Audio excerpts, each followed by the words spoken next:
Conor McGregor vs Dustin Poirier 2 is scheduled for UFC 257 on January 23, 2021.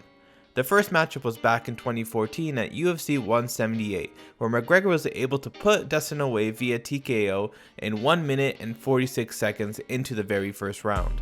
Can Conor repeat history, or will Dustin finally get the respect he's deserved? Before we go any further, make sure you hit the like button and subscribe to the channel. We do a weekly podcast and talk about breaking news in the UFC and MMA.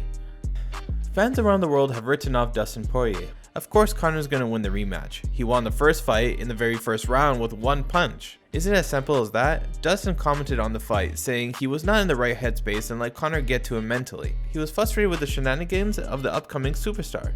But that was a long time ago and much has happened since then. Dustin has become the interim lightweight champion and has gone on a long win streak against top fighters in the lightweight division. He has really matured as a person inside and outside the octagon.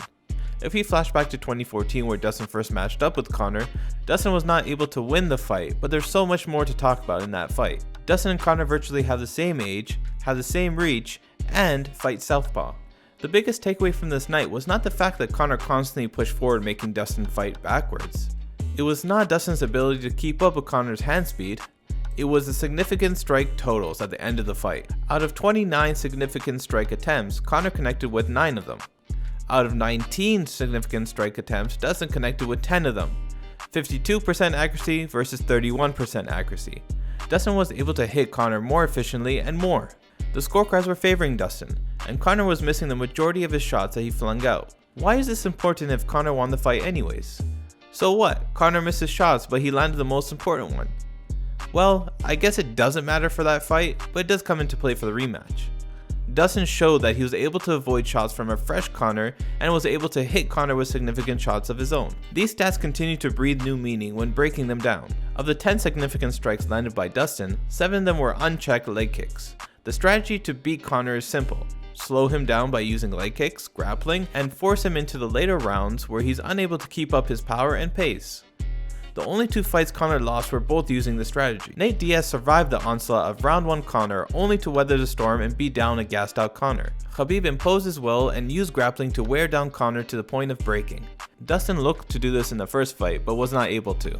Can Dustin do this in the second fight though? Can you leg kick, grapple, and outlast Conor and eventually finish him? From Dustin's most recent bouts, it seems like he will have a hard time winning.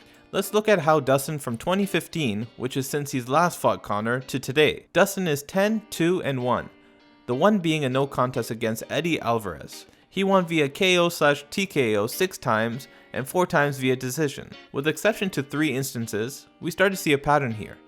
When Dustin wins via KO, he shrimps his opponent's output in significant strikes. Against Eddie in July 2018, he landed 54 significant strikes and absorbed only 26. Against Justin Gaethje, he landed 174 significant strikes and absorbed only 115, and Anthony Pettis, he landed 53 and absorbed 26. Sure, a percentage of them do come from when the opponent is being finished, however, it's an important stat. In contrast to the little we saw in the first Conor fight, we saw that the strikes were even. No major advantage to one fighter or the other, besides a slight advantage to Dustin. There's always a chance that Dustin repeats what he did to these fighters and beats Conor by KO, however unlikely that seems. The trouble I see for Dustin's side of things is the way that he wins fights via decision.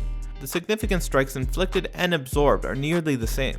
Against Dan Hooker in June 2020, he landed 153 significant strikes and absorbed 155.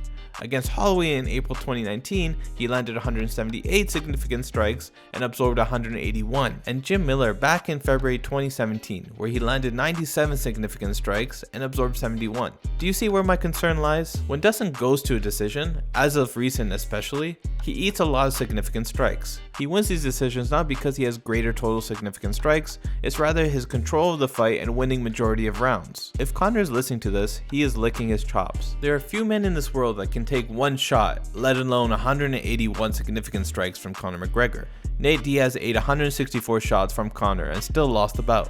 With Dustin's willingness to eating shots, Dustin has to either execute a game plan unlike the ones he had against Holloway, Hooker, and Miller, or test his chin against a laser left hand coming for his pea head. No te entonces little pea head. Sorry Dustin, I had to do it. If you liked the video, make sure to press the thumbs up. And if you want more, subscribe to the channel for more videos like this, and our podcast talking about the latest news and events in UFC and MMA. Follow our Instagram page and TikTok in the description below. What do you think? Let us know. Who wins the fight and how?